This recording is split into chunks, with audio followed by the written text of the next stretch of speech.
Hello, everyone. My name is Raven Jeffers, and today I'll be discussing formal versus informal assessments, the pros and the cons, and the difference between the two.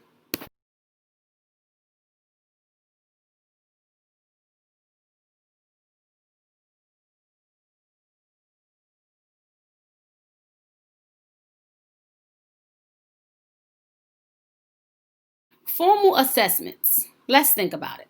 Formal assessments are the systematic data-based tests that measures what and how well the students have learned. Formal assessments determine the student's proficiency or mastery of the content and can be used for comparisons against certain standards.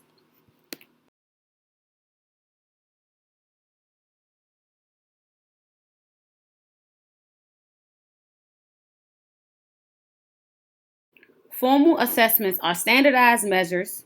Data is compiled and summarized. Scores are turned into percentile stands or standardized scores. Assess overall achievement. Compare strengths and weaknesses of peers. Scores are considered, scores are compared, and summative scores could go beyond normal classroom environmental like testing facilities.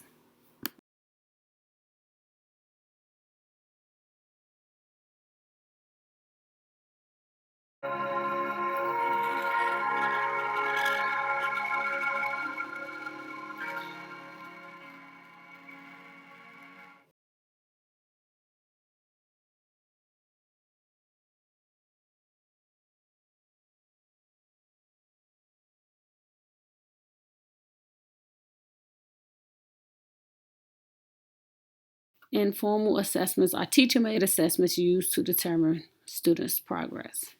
So, what does this mean? The teacher discretion plays a major part. Appraise casual, non standard observations.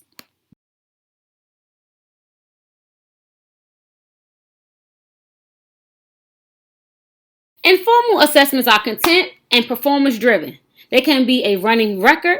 Look at the number of words read correctly, typically occurs during instruction. Examples include teachers' observations and questions.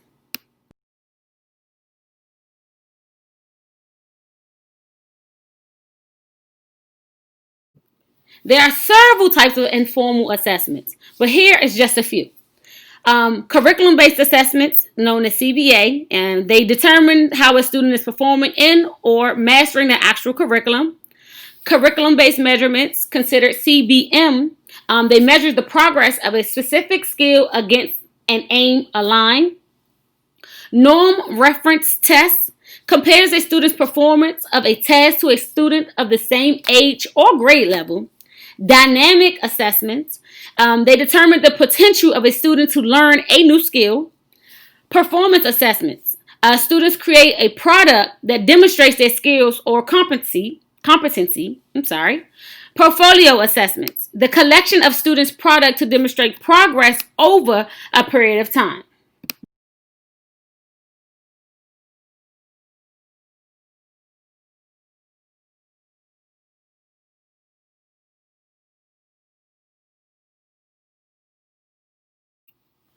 Now, error analysis.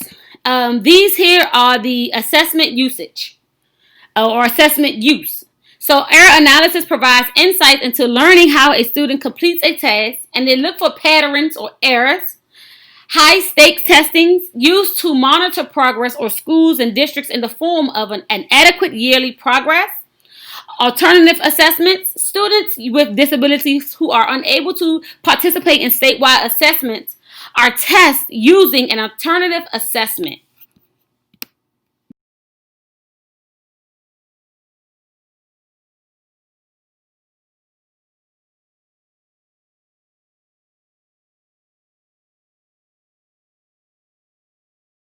So now, let's compare and contrast.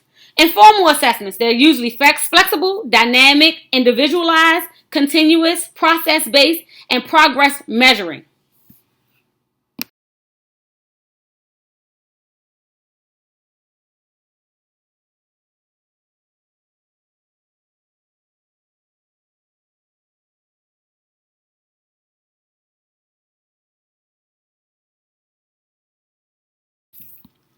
Formal assessments, they're structured, static, standardized, episodic, product-based knowledge testing.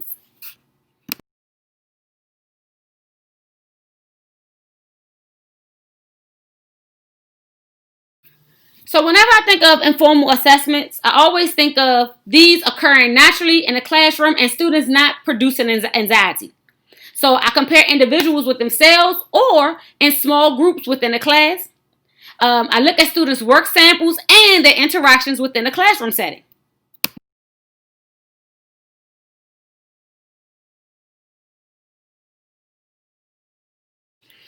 Remember, informal assessments can be closely related to the curriculum. They can identify specific areas and patterns or relates directly to planning, instruction, and teaching.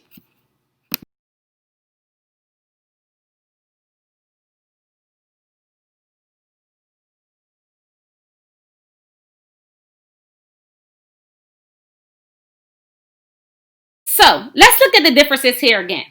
Informal assessments, administered more often and in more various ways. Results are more difficult to use and compare year by year reports. Formal assessments. Results are compared to either other students' results or a student or a criteria that is being met.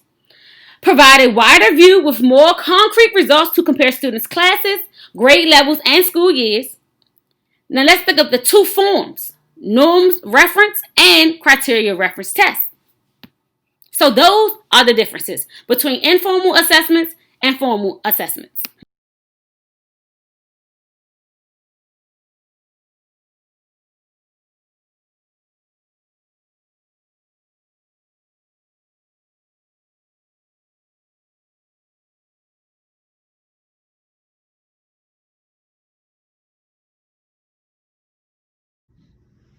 So, just a few more fun facts. Formal assessments refer to the type of assessments that are characterized by strict rules of the venues in which they are conducted and at the time in which they are administered. Formal assessments can also therefore be viewed as an instrumental tool in assessments of a student's mastery of the contents of a course that he or she tutors covers during instruction.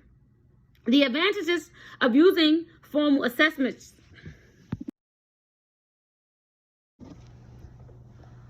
All right, so let's go over a few more fun facts about formal assessments. So formal assessments refers to the type of assessments that are characterized by strict rules or of the venues in which they are conducted and the time in which they are administered.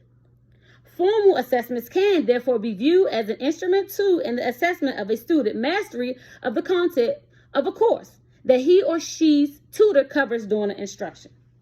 Now, the advantages of using formal assessments in a pedagogy include the fact that they are easily evaluated to give the levels of students' performance. Reminder, formal assessments has a couple disadvantages. It is limited in terms of the time at which it is administered, and thus an educator wishing to assess students before the time comes will have to use other forms of assessments. Informal assessments can be considered unreliable by the other parties like administration, who may wish to know the progress teachers and other students are making. Informal assessments is also subject to misevaluation since some of the techniques used in informal assessments are structured so that students do not know that they are being assessed.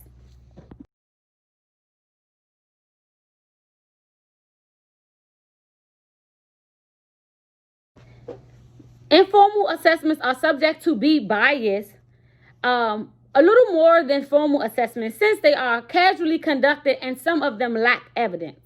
This is because, unlike informal assessments is characterized by the lack of data that supports the decision made during the assessment. Although formal assessments is considered to be more advantageous than informal assessments, these two types of assessments are complementary and substitutionary at the same time. So, I'll just give you a list of some of the formal assessments I do with my students, being that I am a special education teacher. So we use Key Math, Wilcox Reading Mastery, CAMS, which is considered to be the comprehensive assessment of mathematic strategies. We also use CARS and McGuffin Spelling. Just some informal assessments that I use. I use journal prompts, observations. I also make up little tests or quizzes. For instance, if I'm going over some fractions, within or after 2 weeks, I'll give my students a made-up test or of a review of things that they have learned with fractions. So thank you all for watching and have a great day.